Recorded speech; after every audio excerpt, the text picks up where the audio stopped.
everyone, and welcome to our podcast, Empowered Minds. Today we have our guest, our professional expert in mental health sphere, Afsha. Welcome to our podcast. It would be good for us to talk about your journey, your experience in this sphere, and how it has been. I mean, the experience that you were having with mental health itself and people who are having issue with mental health. Thank you for having me. So I started off being a therapist about 5 years ago.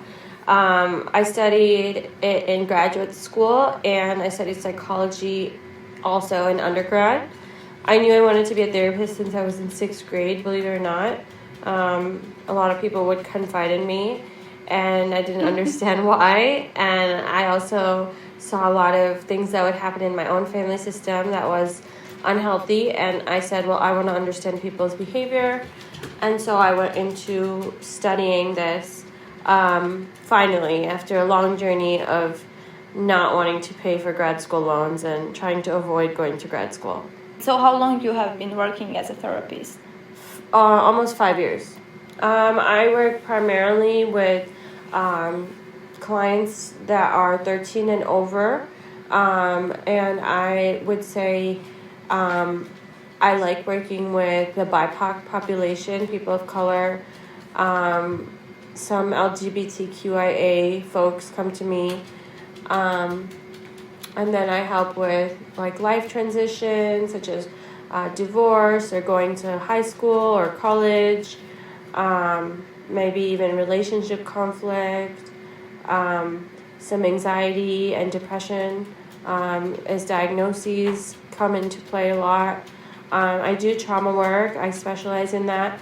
I wouldn't say I want all my clients to be full of trauma, but I do a lot of work with trauma as well. Our podcast is specifically about mental health issues that students or teens at school face. Mm-hmm. And I am seeing that you have already experience with teens. Mm-hmm. So according to statistics, depression is one of the top mental health issues that teens and students face at schools. Mm-hmm. So today we will talk about depression, around the symptoms and practical strategies that students, especially teens at school, can use to cope with depression.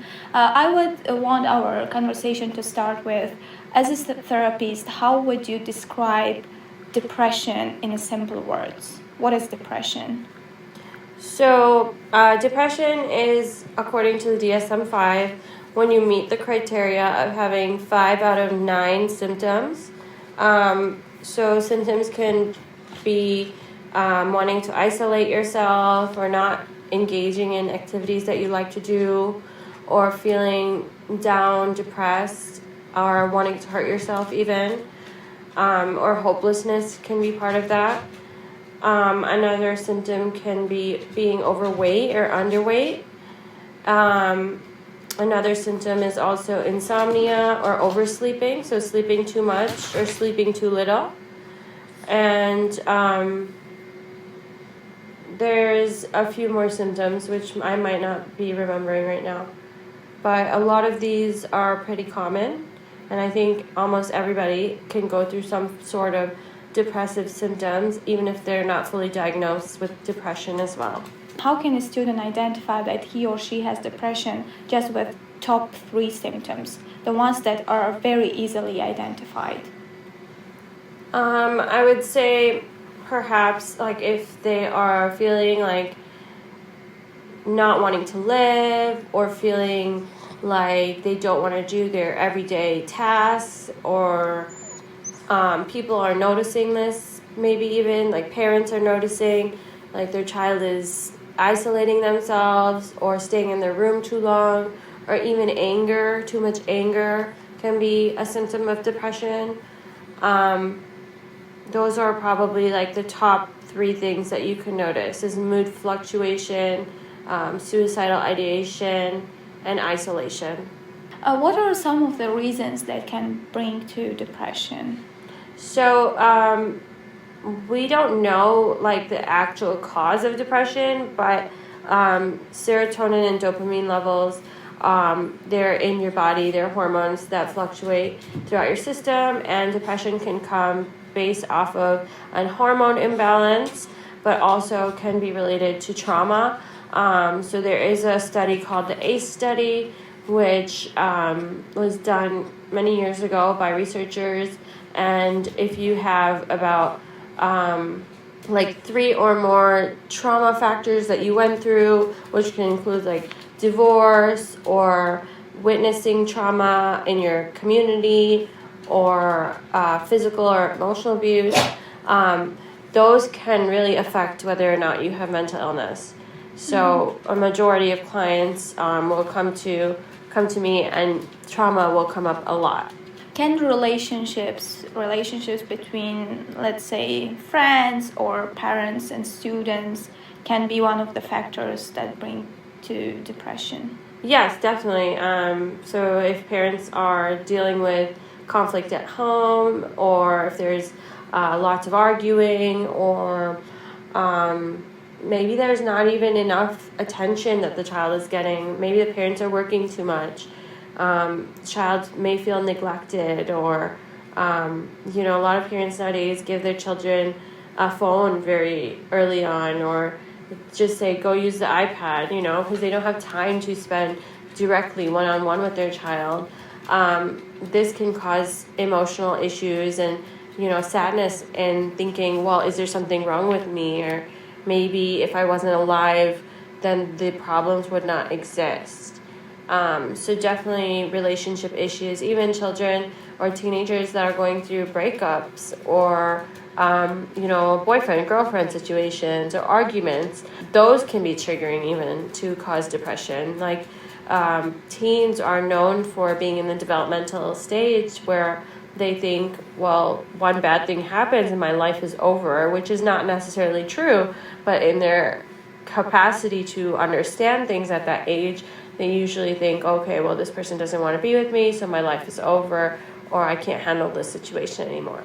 So we know that when someone, it's not only students, but anyone who has depression, there should be an environment created in order for a person to cope with it.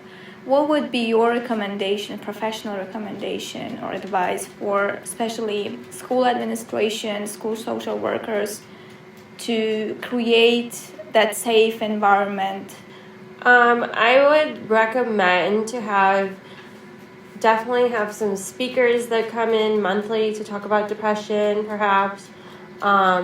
Look out for signs and symptoms. If you're a teacher, if a student is not talking or is down or is angry, having mood swings, and if that is the case, even suggesting to them after class, hey, do you want to go see the therapist or the school social worker, or like even just inquiring like what's going on, is everything okay at home, and just checking to see if they're okay, because a lot of times mental health is not a topic that wants to be talked about by people, and people like to shy away from it.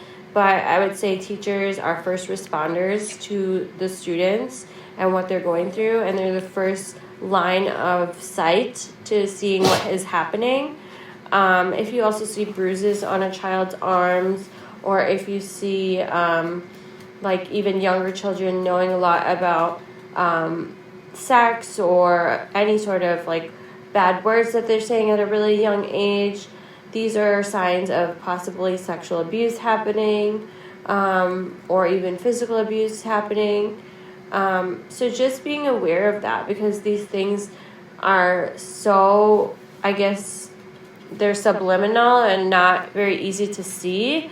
But if you paid attention and put a little extra time into your students, you might be able to notice that they're going through something. How about parents? What should be done from parents' side to know that their children are going through depression, and how they can help them? Well, I would say, definitely check in with your children as well. I don't know if all parents pick up their children from school, probably not. But if they don't, having time to, check in with them every day, during the school day or the school week, how are you doing? How are you feeling? Noticing a student or their child going through something, Maybe if they come home and they just go and lock themselves in the room, noticing that, they haven't come out for a few hours. Also, noticing when they're very connected to their phone and not wanting to talk about something. I think that people give their children too much freedom through their phones, and nowadays there's bullying that happens through the phones, through social media. Their children can even be the bullies. You never know. And it could be happening due to the depression they're going through because they're feeling neglected at home or there's family conflict, whatever it is. I do think that parents need to put restrictions on their children's phones up to a certain age and even check their phones to make sure that, they're not possibly looking up something that might say like going through depression or even like how to hurt yourself, self-harm. There's so many things out on the internet nowadays. And I've heard clients, like my clients who are parents say, oh, I didn't know this until my child was brought to a hospital for partial hospitalization or intensive outpatient hospitalization. And it was because they were on TikTok looking up these things and these things that you wouldn't know until you actually hear them listening to the video or going through their phone. And so just because nowadays there's so much technology out there does not mean you give them full resources to have freedom of their phone because we don't want to hurt them and harm them in so many ways. So just being aware of that. And lastly, giving them one-on-one time and quality time, making sure that they feel loved and they know that they are not the reason for the problems is really important. And if they ever do confide in you, to also remind them that this isn't their fault. And you can't always change it based off of what's happening externally. Sometimes depression comes to a child or a teen just because of hormonal imbalances. And if they confide in you, I would really recommend you say thank you and then talk to your provider or your PCP or a psychiatrist to follow up with them as well. Thank you. And I think there should be this communication between the school and parents as well to know what their children are going through. So my next question would be, what are some practical coping strategies for students themselves that they can use to cope with depression? Yeah, those are really good questions. I would say the first coping strategy to work on with teens or kids that have depression is to find a therapist. I don't want you to do this on your own. A lot of times we find, strategies online and we practice them, but that doesn't take away your depression, right? And it's also about practice. Practice makes perfect, even in therapy. So something that's consistent weekly, maybe even twice a week if needed. Definitely look out for those therapists. And those can be provided through your insurance or even through your school. There's usually a social worker on campus at every school. Secondly, I would say a grounding technique that helps you get out of a depression episode would be the 5 senses technique. So it's 5 things that you can see, 4 things that you can hear, 3 things that you can feel, 2 things that you can taste, and the last thing is 1 thing that you can smell. And you can start doing that on your own whenever you're starting to feel like a depressive episode coming on. This is to help ground you, to bring you back into the moment, and to also distract you from the depressive episode or the feeling of depression that you're going through right now. And thirdly, a coping strategy that I would really recommend that comes from South Asian cultures that we also practice in therapy with clients is mindfulness. So mindfulness comes from meditation. It is not religious. It's practically just sitting in the moment with your breath and focusing on your breath. And if they believe in any religion or any mantras or anything like that, they can repeat these positive affirmations to themselves while they're doing it. There's many apps that have mindfulness. Headspace is one of them. Calm is another one. There's YouTube videos out there that have mindfulness. So many resources out there. So those are my top 3 strategies. So you have the experience working with teens. Which strategy you think is the most successful that you have used during your experience that really helped your clients, especially the teens?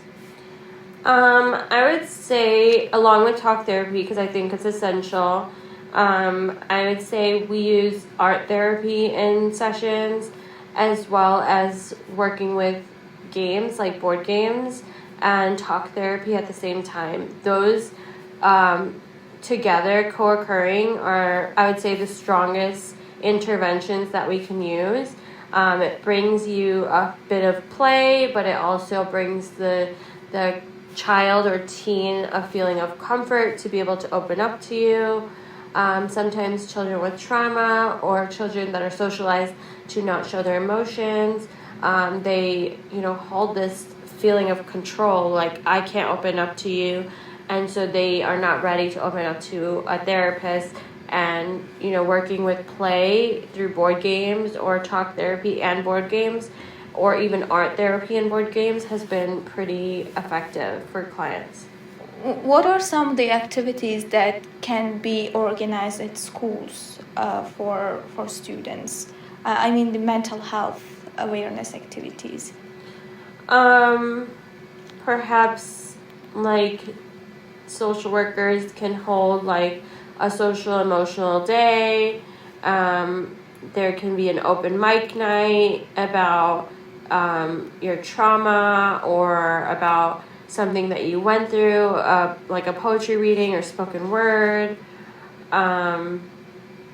Maybe even expressive movement therapy, like certain aspects of that which allow you to dance out your emotions at school. This is, to me, is really interesting. You focus on the music, but then you also focus on the emotions that are coming with the music, and you express them through your body. And I mean, there's so many different things. A little mindfulness session would be great, probably at school. Maybe even laughter yoga, which is really funny and interesting. These are all things that can be implemented by a therapist or by even teachers, as you can look it up online and use what you find in the videos or the trainings. I would really recommend like everybody get some sort of training around these interventions as well, to make sure that they're using them with the best of their resources, and also with backing it up with expertise as well. Mm-hmm. Great. Actually, those are really great ideas for organizing this kind of activities at school. My next question would be, what are some of the misconceptions or myths about depression, around depression? I would say sometimes people just say, well, you're being too sad, or you're being negative.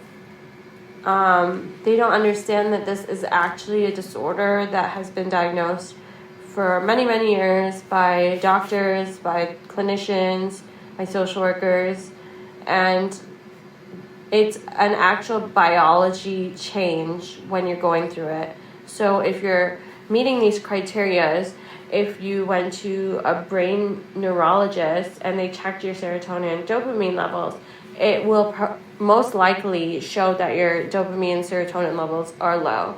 And so that is a myth that needs to be changed, is that it's an actual biological illness. It's not just a physical thing that we notice. It's biology that has to do with it. Secondly, people say, well, just think positive. That's a myth. Thinking positively is not the only way to get your depression to go away. That has to do with toxic positivity, which is in a lot of our cultures, unfortunately. Parents will say that to their children, or maybe even parents have heard it from their own parents, and that's not how we get through depression. I think a licensed professional needs to continuously educate you on how to get through depression. I would say that depression is not your choice. The myth that people think is that depression is a choice. So some people can't get out of a depressive state for months to years, and I do think that has a lot to do with what they're going through, their socioeconomic status, or their lifestyle, or what they're experiencing. So sometimes you can't just help a client that is going through severe depression, and that might mean they need a higher level of care, not just therapy. That might mean they need to go into an IOP practice or a partial hospitalization practice, or need consistent therapy for years and years to come. And there's nothing wrong with that. That is just something that many people don't know, that it can be for life or for many, many years as well. As a therapist, which kind of resources would you recommend, especially for students, to raise their awareness about mental health issues? I would say I like Affirmation Pod. It's a podcast on Spotify that helps you with affirmations, that can help you uplift your mood, maybe. I also like Savvy Psychologist, which is another podcast. This is about understanding mental health symptoms and ways to cope with it in your day-to-day life. I would say along with therapy. It's not a way to supplement therapy. It's just in addition to therapy. I think those are the top two that I can think of at the moment, actually. Okay, great. Thank you very much. And I think that would be my last question. Are there types of depression that students, for example, can get out of that depression situation by themselves, and then there is type that they need a therapist, or there is not a type, they need the therapist from the beginning? That's a really good question. So not everybody needs to go to therapy, but there are times where depression can be pretty moderate to severe that a therapist can help with. If they're just going through some symptoms of depression, there are ways to get out of it based off of the resources that they have in their life, or the resources that I mentioned. And sometimes they might not be able to. It really is case by case, depending on the person. So yeah, they need to take awareness of their own symptoms, as do the adults around them, to see how the behavior is changing or not changing. And if it is not changing, then you definitely should seek out a therapist. Thank you very much. My questions are done. If you want to say anything at the end. No, I think that's it. I appreciate you taking the time out to ask about these questions, and mental health is really important. So continuous education on this subject is really important, especially for high schoolers. Okay, thank you very much for you taking your time and providing this useful information. Thank you so much. Thank you.